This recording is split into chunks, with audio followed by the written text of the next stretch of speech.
Hello बच्चों, का हाल चाल। तो कोविड-19 घर में बंद की प्रक्रिया फिर से शुरू हो गई है।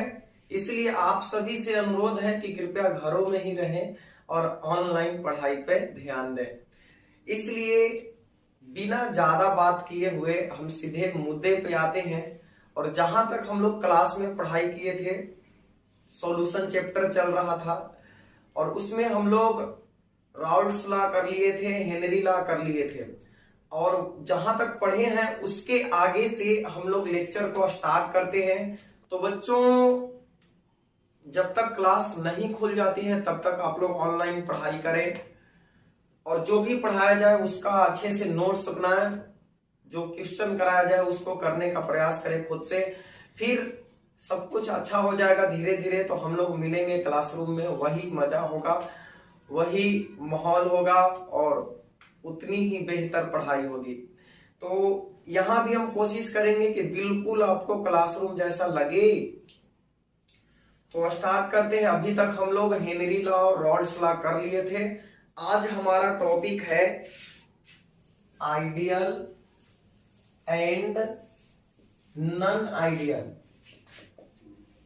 आइडियल सॉल्यूशन, आदर्श एवं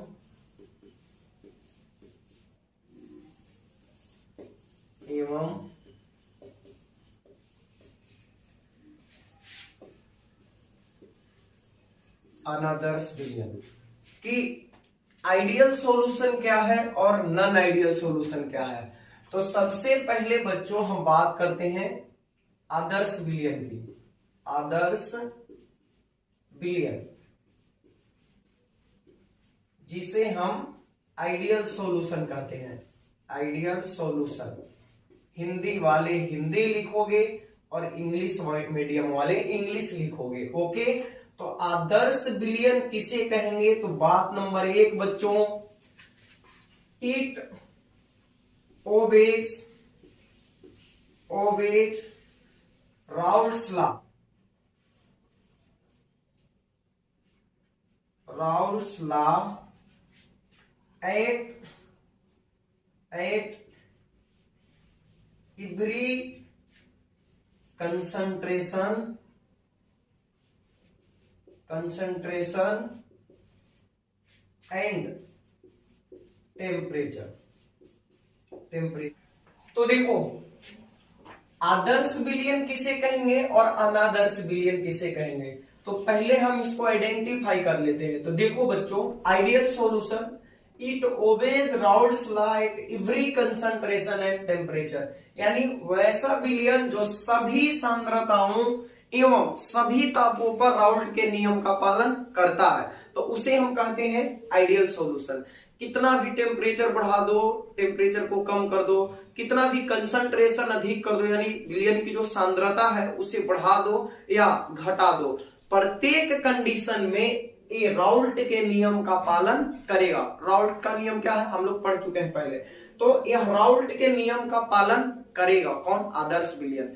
और जो अनादर्श विलयन है, जो नॉन आइडियल सॉल्यूशन है, it does not obey Raoult's law, यह राउल्ट के नियम का पालन नहीं करता है। तो ये बेसिक डिफरेंस है दोनों में। आदर्श विलयन राउल्ट के नियम का पालन करता है और अनादर्श विलयन राउल्ट के नियम का पालन नहीं करता है। अब हम इंडिविजुअली बात करेंगे बच्चों इसकी कुछ कैरेक्टरिस्टिक्स का, यानी विशेषताओं का, और फिर बाद में पढ़ेंगे अनादर्श विलयन का। तो उसके 2 टाइप भी होते हैं, वो भी आपको बताएंगे। तो पहले तो आप इतना लिख लो, फिर उसके बाद हम बढ़ते हैं आगे, आइडियल सॉल्यूशन की बात करते हैं।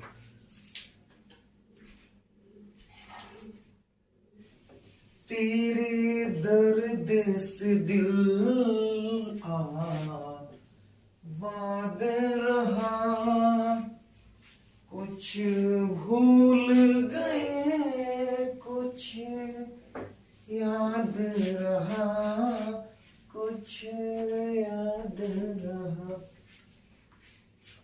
तो देखो, अभी फिलहाल हम बात करते हैं आइडियल सॉल्यूशन का। आइडियल सॉल्यूशन का तो आप ऐसे हेडिंग लगा लो। अभी हम बात करते हैं कैरेक्टरिस्टिक्स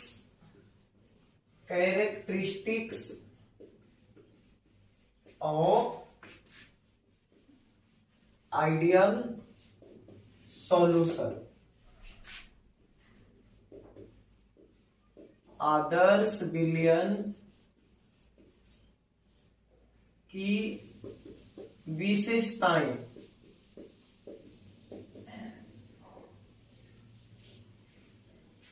आदर्श विलयन की विशेषताएं। तो चलो सबसे पहली बात बताओ, सबसे पहली विशेषता, इट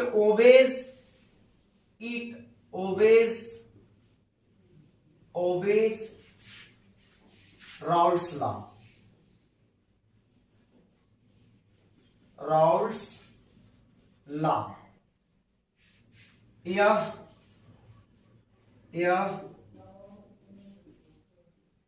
राउल्ट के नियम का पालन करता है,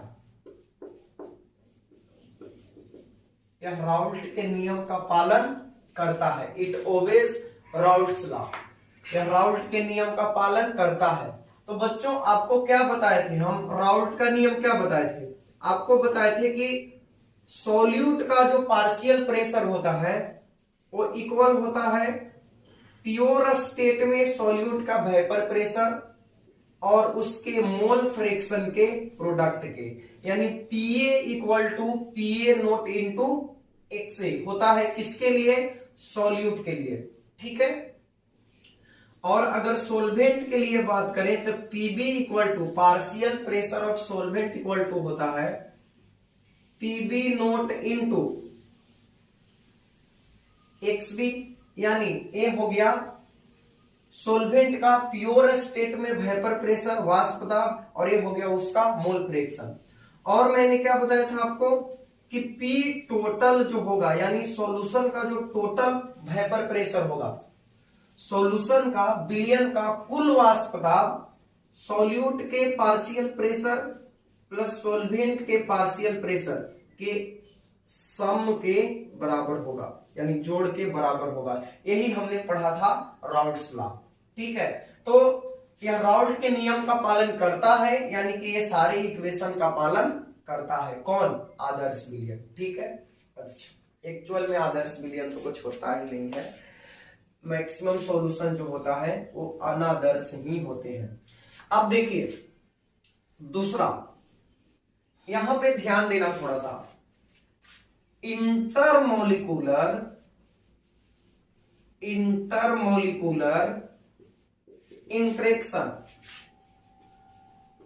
इंटरेक्शन बिटवीन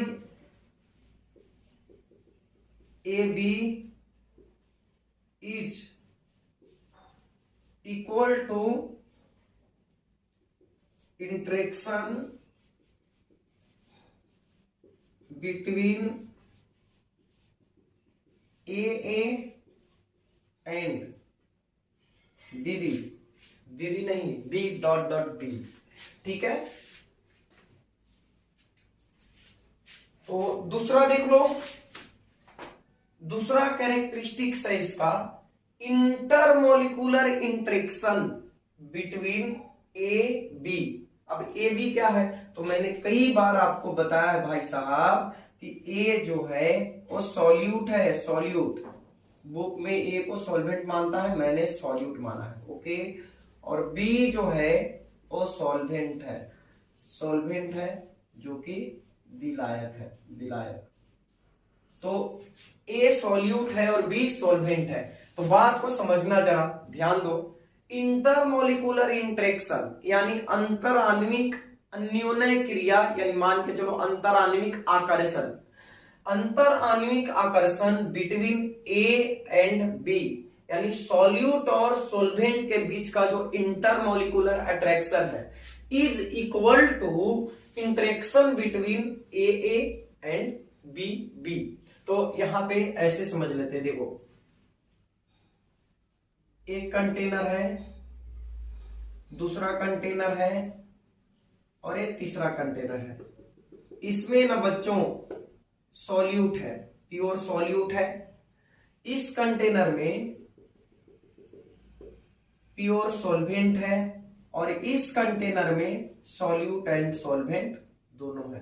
ठीक है, तो यहां पे इस बर्तन में बताओ, इस सॉल्यूट के ए के बहुत सारे मॉलिक्यूल होंगे, बहुत सारे पार्टिकल्स होंगे और सारे पार्टिकल्स के बीच कुछ ना कुछ इंटरमोलिकुलर अट्रैक्शन लग रहा होगा। तो यहां पे जो इंटरमोलिकुलर अट्रैक्शन है, अगर आपको आइडियल सॉल्यूशन बनाना है तो होना क्या चाहिए कि ए और ए के पार्टिकल के बीच में जो इंटरमोलिकुलर अट्रैक्शन फोर्स लग रहा है उतना ही लगना चाहिए बी और बी के बीच के मॉलिक्यूल के बीच, और उतना ही लगना चाहिए ए और बी के, यानी ए और ए के बीच में जितना इंटरमोलिकुलर अट्रैक्शन लग रहा है, बी और बी के पार्टिकल के बीच में जितना इंटरमोलिकुलर अट्रैक्शन लग रहा है उतना ही इंटरमोलिकुलर अट्रैक्शन तब लगना चाहिए जब ए और बी को हम आपस में मिला देते हैं। यानी डिसोल्यूशन का प्रोसेस के बाद भी ए और बी के बीच का इंटरमोलिकुलर अट्रैक्शन उतना ही होना चाहिए जो सॉल्यूट और सॉल्यूट के पार्टिकल के बीच में लग रहा था और सॉल्वेंट और सॉल्वेंट के पार्टिकल के बीच में लग रहा था। तो ए इसका मतलब हो गया कि ए और बी यानी सॉल्यूट और सॉल्वेंट के बीच का अंतरानिक आकर्षण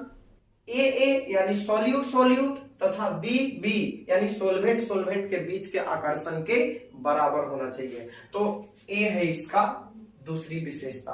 पहला कि ये इट ओबेज राउट्स लॉ, ये राउट के नियम का पालन करता है। इसका मतलब यह हुआ कि सॉल्यूशन का टोटल वेपर प्रेशर, टोटल वाष्प दाब, सॉल्यूट के पार्शियल प्रेशर यानी विलय का आंशिक दाब तथा सॉल्वेंट के पार्शियल प्रेशर मींस विलायक के आंशिक दाब के जोड़ के बराबर होता है। दूसरा कैरेक्टरिस्टिक्स है कि सॉल्यूट और सॉल्वेंट के बीच का इंटरमोलिकुलर अट्रैक्शन उतना ही होना चाहिए जो प्योर सॉल्यूट और सॉल्यूट के पार्टिकल के बीच में लगता है और प्योर सॉल्वेंट और सॉल्वेंट के बीच के पार्टिकल के बीच लगता है। अब बढ़ते हैं तीसरे कैरेक्टरिस्टिक्स की ओर, लिख लीजिए इसको।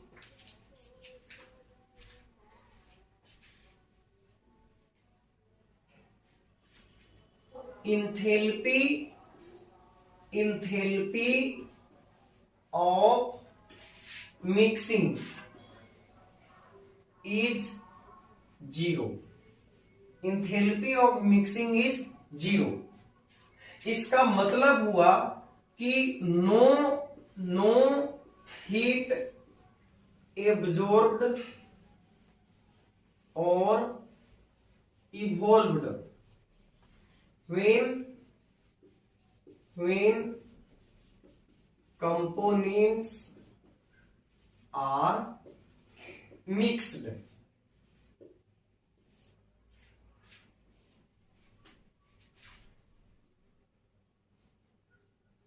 देखो ध्यान से, enthalpy of mixing is zero. इसका मतलब क्या हुआ? नो हीट एब्जॉर्ब्ड और evolved when component are mixed. अब बात को समझना बच्चों, जैसे यहां पे कंटेनर है, कंटेनर, और इसमें हम पहले से ले लिए हैं सॉल्वेंट मान लो, ठीक है। इसमें पहले से क्या है? सॉल्वेंट है, सॉल्वेंट, समझो बात को, सॉल्वेंट है और इसमें हम ऐड कर रहे हैं सॉल्यूट, सॉल्यूट ऐड कर रहे हैं। अभी सॉल्यूशन कब बनेगा बताना जरा। सॉल्वेंट में सॉल्यूट को ऐड कर रहे हैं तो सॉल्यूशन कब बनेगा, विलयन कब बनेगा? जब इसमें एक प्रोसेस होगा जिसे हम बोलते हैं डिसोल्यूशन। आपको बताया था मैंने कि सॉल्यूट और सॉल्वेंट, सॉल्यूट और सॉल्वेंट आपस में मिलते हैं तो मिलने की जो प्रक्रिया होती है इसे हम बोलते हैं डिसोल्यूशन, और हिंदी में बोले तो इसे बोलते हैं विलोपन। क्या बोलते हैं? विलोपन, डिसोल्यूशन। उसके बाद जाके बनता है बच्चों सॉल्यूशन, विलयन। अभी जो सॉल्यूशन है बनने की जो प्रक्रिया है, सॉल्यूशन बनने की जो प्रक्रिया है वो इंडोथर्मिक भी हो सकता है, एक्सोथर्मिक भी हो सकता है, या फिर यहां पे दोनों में से कोई भी नहीं हो सकता है। कहने का मतलब यह हुआ कि जब आप सॉल्यूट को सॉल्वेंट में मिलाओगे, विलय को विलायक में मिलाओगे, तो घुलने के दौरान उष्मा अवशोषित भी हो सकता है उष्मा बाहर उत्सर्जित भी हो सकता है और ये दोनों में से कुछ भी नहीं हो सकता, यानी आराम से घुल जाएगा, ना उष्मा अवशोषित होगा और ना उष्मा उत्सर्जित होगा। ठीक है, तो जब उष्मा अवशोषित होता है बच्चों, एनर्जी एब्जॉर्ब होता है, हीट एब्जॉर्ब होता है, उस प्रोसेस को हम लोग बोलते हैं इंडोथर्मिक प्रोसेस, यानी उष्मा शोषी प्रक्रिया। और जब उष्मा उत्सर्जित होता है, हीट इवोल्व होता है, उसे हम बोलते हैं एक्सोथर्मिक प्रोसेस, यानी उष्मा क्षेपी प्रक्रिया। तो अब आप बात को समझ जाओगे यहां पे जो हम बताना चाह रहे हैं। तीसरा कैरेक्टरिस्टिक्स है आइडियल सॉल्यूशन का कि enthalpy of mixing is zero. कहने का मतलब यह हुआ कि जब हम सॉल्यूट को सॉल्वेंट में मिक्स करते हैं, सॉल्यूट को सॉल्वेंट में मिक्स करते हैं, तो एंथैल्पी में जो परिवर्तन है, एंथैल्पी यानी हीट है, हीट, एंथैल्पी का मतलब हुआ चेंज इन हीट, उष्मा में कितना परिवर्तन हो रहा है, तो एंथैल्पी में परिवर्तन शून्य होता है, यानी उष्मा में कोई परिवर्तन नहीं होता है। इसको और सिंपल लैंग्वेज में हम बोले तो जब हम सॉल्यूट को सॉल्वेंट में मिलाते हैं तो नो हीट इज एब्जॉर्ब्ड, यानी ना तो उष्मा अवशोषित होता है और इवोल्व, और ना ही उष्मा उत्सर्जित होता है। व्हेन कंपोनेंट आर मिक्स्ड, जब दो कंपोनेंट यानी दो अवयव विलय और विलायक को आपस में मिलाते हैं तो ना उष्मा अवशोषित होता है और ना उष्मा उत्सर्जित होता है। कब? जब विलयन आदर्श हो तब। ठीक है, तो मिश्रण का एंथैल्पी में यानी उष्मा में कोई परिवर्तन नहीं होता है, परिवर्तन शून्य के बराबर होता है, अर्थात विलोपन की प्रक्रिया में यानी घुलने की प्रक्रिया में न तो उष्मा अवशोषित होता है और न ही उष्मा उत्सर्जित होता है। हिंदी वाला यहां से लिखना, इंग्लिश वाला इसको लिख लेना। ठीक है, तो आप इसको सिंबॉलिक रिप्रेजेंटेशन में ऐसे लिख सकते हो, delta mixing H equal to 0। अब इसका मतलब क्या हुआ बच्चों? इसका मतलब हुआ डेल्टा का मतलब परिवर्तन, ये जो डेल्टा है इसका मतलब होता है स्मॉल चेंज, परिवर्तन। मिक्सिंग का मतलब हो गया कि जब हम सॉल्यूट को सॉल्वेंट में मिक्स कर रहे हैं उस समय परिवर्तन, यानी डेल्टा मिक्सिंग का मतलब हुआ उस समय परिवर्तन जब हम सॉल्यूट को सॉल्वेंट में मिक्स कर रहे हैं। और किस में परिवर्तन? यानी H में, एंथैल्पी में, हीट में परिवर्तन। तो ओवरऑल पूरा अर्थ हुआ इसका कि जब हम सॉल्यूट को सॉल्वेंट में मिक्स करते हैं उस समय हीट में परिवर्तन कितना हुआ? शून्य हुआ, यानी कोई परिवर्तन ना हुआ, अर्थात जो प्रोसेस था डिसोल्यूशन का, विलोपन की जो प्रक्रिया था, घुलने की जो प्रक्रिया था, ना तो उष्मा शोषी था और ना ही उष्मा क्षेपी था। तो हम समझते हैं, आप एक टॉपिक को अच्छे से समझ गए होंगे। तो आदर्श विलयन को जब हम बनाते हैं तो विलोपन की प्रक्रिया ना उष्मा शोषी होता है और ना उष्मा क्षेपी, ना इंडोथर्मिक होता है ना एक्सोथर्मिक। तो ये एक प्रॉपर्टी था, लिख लीजिए।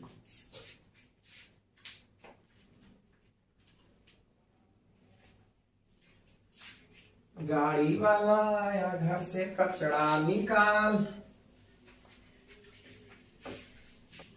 देखो नेक्स्ट कैरेक्टरिस्टिक्स है इसका, the change in volume on mixing is 0। मतलब हुआ कि देखो नेक्स्ट है the change in volume on mixing is 0। इसका मतलब क्या हुआ? इसका मतलब हुआ कि विलोपन के दौरान, ड्यूरिंग डिसोल्यूशन प्रोसेस, यानी जब सॉल्यूट को सॉल्वेंट में मिला रहे हैं उस समय विलयन के आयतन में कोई परिवर्तन नहीं होता है, सॉल्यूशन के वॉल्यूम में कोई परिवर्तन नहीं होता है। कहने का मतलब यह हुआ बच्चों कि जैसे फिर से वही हम लेते हैं कंटेनर, ठीक है, यहां पे सिर्फ सॉल्यूट है भाई साहब, सॉल्यूट है, ओनली सॉल्यूट है, और इसका वॉल्यूम जो है ये सॉल्यूट है A और इसका वॉल्यूम है VA। ओके, एक दूसरे कंटेनर में ओनली सॉल्वेंट है और इसका वॉल्यूम है VB।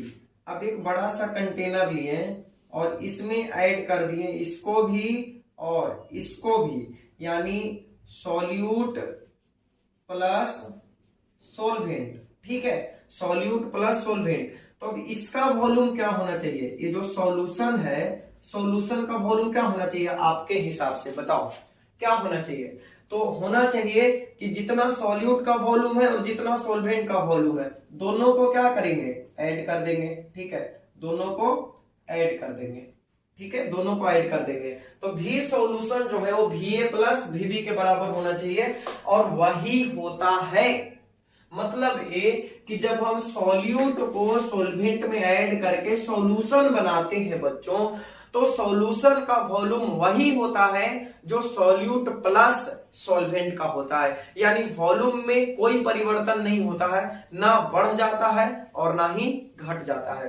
कहने का मतलब है वो कैसे बढ़ेगा घटेगा, जैसे एक एग्जांपल से समझाते हैं। अभी अभी हम लोगों ने पढ़ा था कि सॉल्यूट और सोलवेंट के बीच का इंटरेक्शन वही होना चाहिए आइडियल सॉल्यूशन के लिए जितना सॉल्यूट सॉल्यूट और जितना सोलवेंट सोलवेंट के बीच है। जब इंटरमोलिकुलर अट्रैक्शन बराबर है, तो जब दोनों को आपस में मिलाएंगे तो ना तो ज्यादा जगह छेकेगा और ना कम जगह छेकेगा। यानी जितना दोनों को चाहिए उतना ही डिस्टेंस पे मॉलिक्यूल रहेंगे ना, क्योंकि फोर्स ऑफ अट्रैक्शन में तो कोई परिवर्तन नहीं हो रहा है, इसलिए वॉल्यूम में भी कोई परिवर्तन नहीं होगा, और विलोपन के दौरान विलयन के आयतन में कोई परिवर्तन नहीं होगा। कहने का मतलब कि जो सॉल्यूशन का वॉल्यूम होगा वो एग्जैक्टली सॉल्यूट के वॉल्यूम प्लस सॉल्वेंट के वॉल्यूम के जोड़ के बराबर होगा। ठीक है, इसे हम ऐसे भी लिख सकते हैं, delta mix V equal to 0। यानी जब सॉल्यूट सोलवेंट को आपस में मिक्स कर रहे हैं तो वॉल्यूम में परिवर्तन कितना हो रहा है? 0 हो रहा है, मींस कोई परिवर्तन नहीं हो रहा है। तो ये कुछ कैरेक्टरिस्टिक्स था बच्चों किसका? आइडियल सॉल्यूशन का। ठीक है, आइडियल सॉल्यूशन का पहला कि राउल्ट के नियम का पालन करेगा, दूसरा A और B के बीच का इंटरेक्शन वही होगा जो A और B और B के बीच का होगा। और फिर पढ़ा हमने कि एंथैल्पी में कोई परिवर्तन नहीं होगा ड्यूरिंग डिसोल्यूशन प्रोसेस। और लास्ट था कि जब सॉल्यूट सोलवेंट को आपस में मिलाएंगे तो वॉल्यूम में भी कोई परिवर्तन नहीं होगा, सॉल्यूशन का वॉल्यूम सॉल्यूट और सोलवेंट के वॉल्यूम के सम के बराबर होगा। अब कुछ एग्जांपल आपको देते हैं हम आइडियल सॉल्यूशन का। पूछ लेता है एग्जाम में कभी कभी कि which of the following is the example of ideal solution. इनमें से कौन आदर्श विलयन का उदाहरण है? या 2-3 अनादर्श विलयन नॉन आइडियल सॉल्यूशन देके और एक आइडियल सॉल्यूशन देके और उसमें पूछ सकता है। ठीक है, तो देखो एग्जांपल की अगर हम बात करें किसका? आइडियल सॉल्यूशन का, तो solution of N hexane and N heptane famous है। Normal hexane and normal heptane के बीच का जो सॉल्यूशन होता है वो आइडियल होता है। सेकेंड अगर हम लिखें तो solution of benzene and toluene. और अगर एग्जांपल की बात करें तो solution of chloroethane and bromo ethane. Chlorobenzene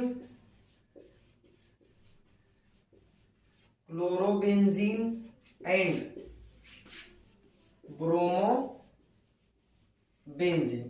तो ये किसके एग्जाम्पल है? आइडियल सॉल्यूशन के। और अगर बात करें तो solution of carbon tetrachloride and silicon tetra chloride. तो ये सब जो है बच्चों ये आइडियल सॉल्यूशन की एग्जांपल है। किसके? आइडियल सॉल्यूशन के। एन हेक्सेन और एन हेप्टेन का सॉल्यूशन, बेंजीन और टोलुइन का सॉल्यूशन, क्लोरोइथेन एंड ब्रोमोइथेन का solution, chlorobenzene and bromobenzene, carbon tetrachloride and silicon tetrachloride, ये सारे आइडियल सॉल्यूशन के एग्जांपल हैं। लिख लीजिए। अब थोड़ा सा हम लोग एक ग्राफ बना लेते हैं आइडियल सॉल्यूशन का, थोड़ा सा और क्लियरिटी आएगा उससे। तो लिखिए पहले इसको।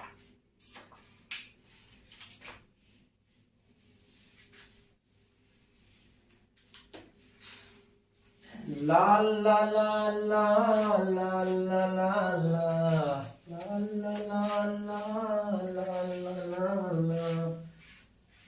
मेरे उम्र के नौजवानों, इश्क न करना ओ दीवानों।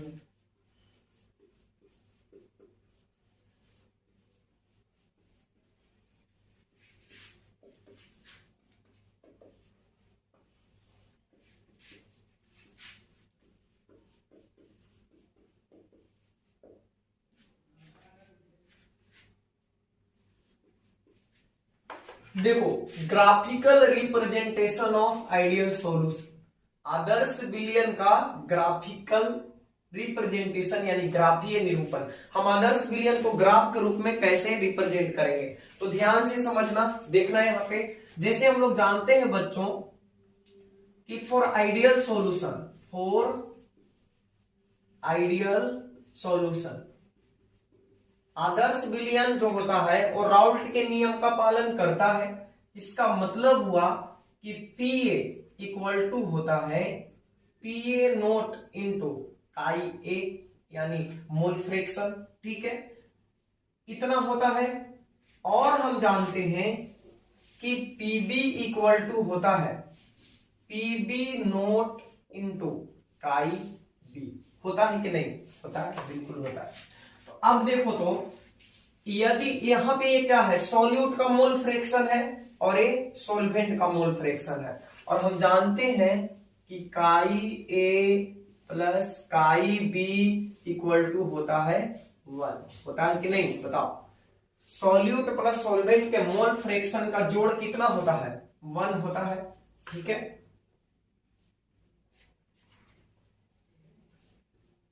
1 होता है।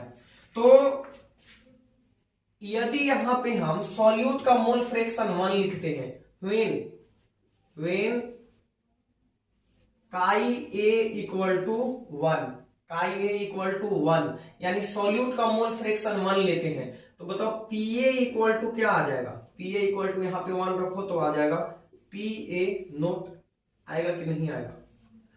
और व्हेन जब हम काई ए का वैल्यू 0 ले लेते हैं, 0 ले लेते हैं, व्हेन काई ए इक्वल टू 0, तब क्या होगा बच्चों? पीए इक्वल टू आ जाएगा 0, क्योंकि 0 से इसमें मल्टीप्लाई करोगे तो 0 आएगा। तो जब हम सॉल्यूट का मोल फ्रैक्शन यानी काई ए इक्वल टू 1 लेते हैं तो पार्शियल प्रेशर आता है सॉल्यूट का पीए नोट, और जब इसको 0 लेते हैं तो कितना आता है? पीए आता है। उसी तरह से अब यहां पे देखो जरा, अकेले जब आप सॉल्यूट का मोल फ्रैक्शन 1 ले लिए हो, और हम जानते हैं कि सॉल्यूट और सॉल्वेंट का दोनों के जोड़ के 1 होता है, ये अकेले 1 हो गया, इसका मतलब कि ये क्या है? 0 है। तो हम लिख सकते हैं यहां पे इस केस में कि व्हेन काई बी इक्वल टू 0, क्योंकि काई ए यहां पे क्या ले लिए हो? 1, तो काई बी क्या हो जाएगा? 0। तब बताओ पीबी क्या होगा? पीबी इक्वल टू भी हो जाएगा 0। पीबी इक्वल टू 0 यानी सॉल्वेंट का पार्शियल प्रेशर 0। अब यहां पे देखो, जब काई ए इक्वल टू 0 लेते हो तो काई बी इक्वल टू क्या हो जाता है? काई बी इक्वल टू हो जाता है 1, क्योंकि दोनों के जोड़ के 1 होता है, एक 0 है तो दूसरा 1 होगा। In this case PB equal to क्या होगा बच्चों? पीबी इक्वल टू यहां पे 1 रखोगे तो आएगा पीबी नोट। कितना आ जाएगा? पीबी नोट आ जाएगा। ठीक है, तो इस तरीके से आप निकाल सकते हो वैल्यू कि जब सॉल्यूट का मोल फ्रैक्शन 1 है तो सॉल्यूट का पार्शियल प्रेशर पीए नोट आया। जब सॉल्यूट का मोल फ्रैक्शन 0 तो ये पूरा 0 हो जाएगा, तो पीए इक्वल टू 0। उसी तरह जब काईबी यानी सॉल्वेंट का मोल फ्रैक्शन 0 तो ये पूरा पीबी इक्वल टू 0, और जब काईबी इक्वल टू 1 तो PB equal to PB naught. अब बनाते हैं ग्राफ, ड्रॉ करते हैं ग्राफ। देखिए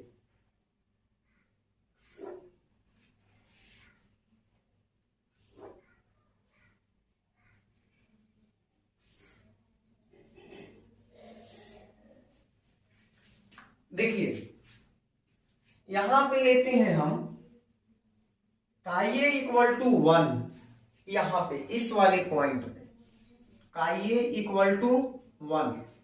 जब आप काईए इक्वल टू 1 लेते हो, काईए इक्वल टू 1 लेते हो, तो जो पार्शियल प्रेशर है सॉल्यूट का वो कितना आता है, पीए नोट।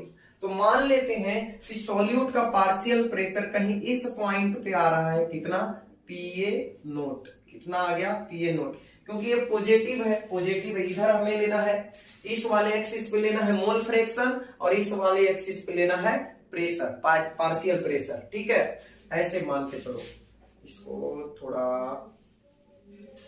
ऐसे कर दो। इधर हमें लेना है पार्शियल प्रेशर,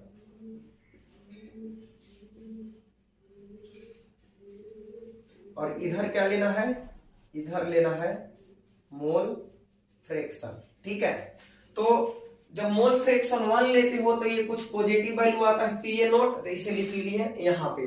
अब देखो बच्चों, यहाँ पे काईए इक्वल टू करना है 0, तो इस पॉइंट पे 1 है, तो इस पॉइंट पे तो 0 नहीं होगा, तो यहाँ पे हम मान लेते हैं इस पॉइंट पे कि यहाँ पे काईए क्या है, 0 है। ठीक है, यहाँ पे काईए 1 था और वहां पे क्या है, काईए इक्वल टू 0। तो अब बताओ तो, जब सॉल्यूट का मोल फ्रैक्शन 0 है तो सॉल्यूट का पार्शियल प्रेशर घट के कितना हो गया, 0। तो अभी क्या हो गया कि यहां से पहले पीए नोट था जब ये 1 से इक्वल टू 1 था तब, लेकिन जब ये काईए घट के 1 से 0 हो गया तो पीए भी घट के यहां से कहां चला जाएगा, देखो 0 पे आ गया है, तो ये कहां चला जाएगा, 0 पे चला जाएगा। तो ये आ गया यहां पे 0 पे। ठीक है, अब देखो इस ग्राफ में चलते हैं। पीबी यहाँ पे काईबी इक्वल टू 0 है, तो बताओ इसी पॉइंट पे होगा, क्योंकि दोनों के जोड़ के काईए प्लस काईबी इक्वल टू 1 होता है। तो इस पॉइंट पे काईए अकेले 1 है, तो बताओ काईबी इक्वल टू क्या होगा, 0 होगा। काईबी इक्वल टू क्या होगा, 0, क्योंकि दोनों के जोड़ के 1 होता है। तो इस पॉइंट पे काईए अकेले 1 है, तो काईबी 0 होगा। अब इस पॉइंट पे देखो काईए 0 है, तो यहाँ पे काईबी क्या होगा, 1 होगा। और जब बच्चों काईबी 0 है तो पीबी भी कितना है, 0 है, यानी इसी पॉइंट पे आएगा ए, यहाँ पे 0। लेकिन जैसे ही काईबी बढ़ के 1 होता है तो पीबी बढ़ते बढ़ते कहां चला जाता है, पीबी नोट पे चला जाता है। तो ये यहां से 0 से बढ़ते बढ़ते बढ़ते बढ़ते 1 पे आया, तो यहां से ए भी बढ़ते बढ़ते कहां चला जाएगा, इस पॉइंट पे चला जाएगा, यहाँ पे कहीं। तो इस तरह से ए जो ग्राफ हुआ, ए ग्राफ जो हुआ, ए आप देख रहे हो, ए वाला ग्राफ, ए वाला, A PA equal to PA naught into chi A का ग्राफ हुआ। और ए जो ग्राफ हुआ, ए हुआ PB equal to PB naught into chi B का। और टोटल जो सॉल्यूशन का ग्राफ हुआ, ए हुआ, सॉरी,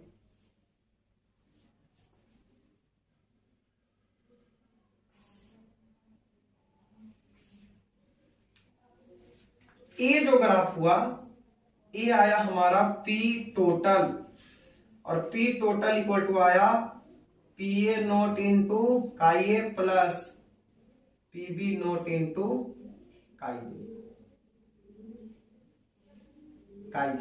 तो इस तरह से आप आइडियल सॉल्यूशन का ग्राफ ड्रॉ कर सकते हो कि या इस पॉइंट पे सॉल्यूट का मोल फ्रैक्शन 1 है तो सॉल्यूट का पार्शियल प्रेशर पीए नोट है, और सोल्वेंट का मोल फ्रैक्शन 0 है तो सोल्वेंट का पार्शियल प्रेशर, देखो ये सोल्वेंट वाला यहाँ पे 0 है, और यहाँ पे आ रहे हैं तो सॉल्यूट का मोल फ्रैक्शन 1 से घट के 0 हो गया, तो सॉल्यूट का पार्शियल प्रेशर भी घट के कहां चला गया, 0 पे चला गया। लेकिन यहाँ पे सोल्वेंट का मोल फ्रैक्शन 1 हो गया, 0 से बढ़ते बढ़ते 1, तो सोल्वेंट का पार्शियल प्रेशर भी बढ़ते बढ़ते कहां चला जाए, कहां चला गया, ये पॉइंट है पीबी नोट, पीबी नोट पे चला गया।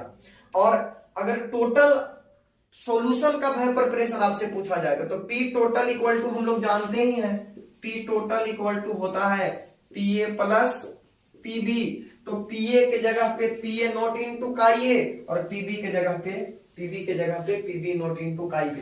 तो ये आइडियल सॉल्यूशन का ग्राफ हुआ, तो आप इसे बना लो।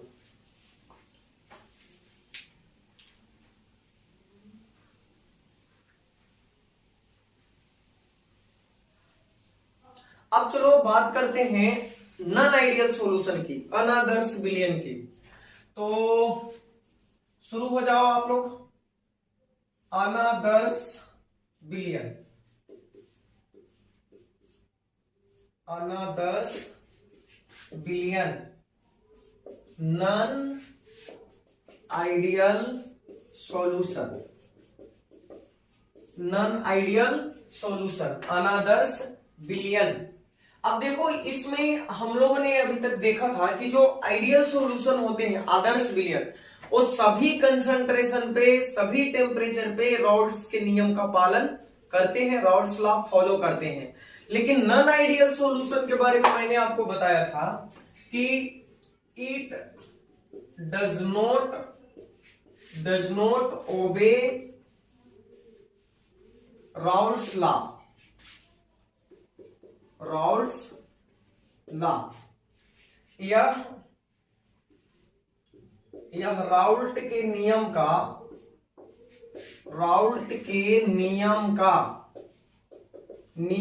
पालन नहीं करता है, यह राउल्ट के नियम का पालन नहीं करता है। इसका मतलब हुआ बच्चों कि पीए जो आइडियल सॉल्यूशन के लिए इक्वल था पीए नोट इनटू सॉल्यूट के मोल फ्रैक्शन के, वो यहां पे अब इक्वल नहीं होगा, नॉट इक्वल टू, यानी सॉल्यूट का जो पार्शियल प्रेशर होगा, सॉल्यूट का प्योर स्टेट में वेपर प्रेशर उसके मोल फ्रैक्शन के प्रोडक्ट के इक्वल नहीं होगा। And PB also not equal to PB naught into mole fraction of solvent. उसके बाद पी टोटल जो था आइडियल सॉल्यूशन के लिए, पी टोटल इक्वल हो रहा था पीए प्लस पीबी का, लेकिन यहां पे ए भी इक्वल नहीं होगा। तो इस तरह से completely a non ideal solution Raoult's law का पालन नहीं करता है। उसके बाद अगर हम बात करें कि डेल्टा मिक्स भी आइडियल सॉल्यूशन के लिए क्या हो रहा था, 0, लेकिन यहां पे नॉट इक्वल टू 0 होगा। कहने का मतलब कि जब सॉल्यूट को सॉल्वेंट में ऐड करोगे तो सॉल्यूशन का वॉल्यूम सॉल्यूट और सॉल्यूट के वॉल्यूम के सम से यानी जोड़ से अधिक हो सकता है या कम हो सकता है, बराबर नहीं होगा। अर्थात भी जो सॉल्यूशन का होगा, सॉल्यूशन का जो वॉल्यूम होगा वो भी ए प्लस भी बी, यानी सॉल्यूट के वॉल्यूम और सॉल्वेंट के वॉल्यूम के जोड़ के बराबर नहीं होगा, नॉट इक्वल होगा। तो ये हो गया नॉन आइडियल सॉल्यूशन। उसके बाद और लिखना चाहें तो डेल्टा मिक्स एच जो था वो नॉट इक्वल टू 0 होगा, यानी जो प्रोसेस होगा में बी एंडोथर्मिक और एक्सोथर्मिक, या ये जो जब सॉल्यूट को सॉल्वेंट में ऐड करोगे तो डिसोल्यूशन का प्रोसेस इंडोथर्मिक भी हो सकता है यानी उष्मा शोषी भी हो सकता है, और एक्सोथर्मिक भी हो सकता है यानी उष्मा क्षेपी भी हो सकता है। तो डेल्टा मिक्स एच जो है वो नॉट इक्वल टू 0 होगा। ठीक है, यानी सारा कहानी उल्टा हो जाएगा। आइडियल सॉल्यूशन राउल्ट्स लॉ का पालन करता है, ये नहीं करता है। उसमें जब हम सॉल्यूट सॉल्वेंट को मिक्स करते हैं तो वॉल्यूम में कोई परिवर्तन नहीं होता है, no change in volume during dissolution process. But यहाँ पे वॉल्यूम में परिवर्तन होता है, सॉल्यूशन का वॉल्यूम सॉल्यूट और सॉल्वेंट का वॉल्यूम से अधिक हो सकता है या कम हो सकता है। और एंथैल्पी में परिवर्तन यानी चेंज इन एंथैल्पी भी क्या होता है, जीरो के बराबर नहीं होता है। डेल्टा मिक्स एच जो होता है नॉट इक्वल टू जीरो होता है। तो ये कुछ था। उसके बाद और एक देख लो कि यहाँ पे इंटरेक्शन जो है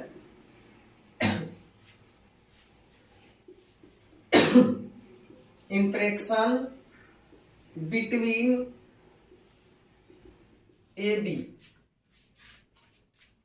ए और बी के बीच का जो इंटरेक्शन फोर्स होगा वो नॉट इक्वल टू इंटरेक्शन, समझ लेना खुद से, नॉट इक्वल टू ए के बीच का इंटरेक्शन और बी के बीच का इंटरेक्शन। यानी ए के इंटरेक्शन और बी के इंटरेक्शन के इक्वल नहीं होगा, उससे अधिक हो सकता है और या उससे कम हो सकता है। और यही मेन रीजन है जिसके कारण ये सब भी प्रॉपर्टी मैच नहीं कर रहा है। जैसे देखो, ऐसे हम आगे जब इसका टाइप बताएंगे तो बताएंगे कि क्यों ऐसा ये सब फॉलो नहीं कर रहा है और क्यों चेंज हो जा रहा है गुण। अभी तो सर इतना आप याद रखो कि नॉन आइडियल सॉल्यूशन जो है वो राउल्ट के नियम का पालन नहीं करता है, और ये जो डिसोल्यूशन का प्रोसेस होता है उसमें वॉल्यूम चेंज कर जाता है, सॉल्यूशन का वॉल्यूम सॉल्यूट और सॉल्वेंट के वॉल्यूम के जोड़ से अधिक हो जाता है। तो ये था हमारा। और लास्ट है कि ए और बी के बीच का जो इंटरमोलिकुलर अट्रैक्शन होगा वो ए और ए के पार्टिकल यानी सॉल्यूट और सॉल्यूट के पार्टिकल और सॉल्वेंट और सॉल्वेंट के पार्टिकल के इंटरेक्शन से अधिक हो सकता है, कम हो सकता है, इक्वल नहीं होगा।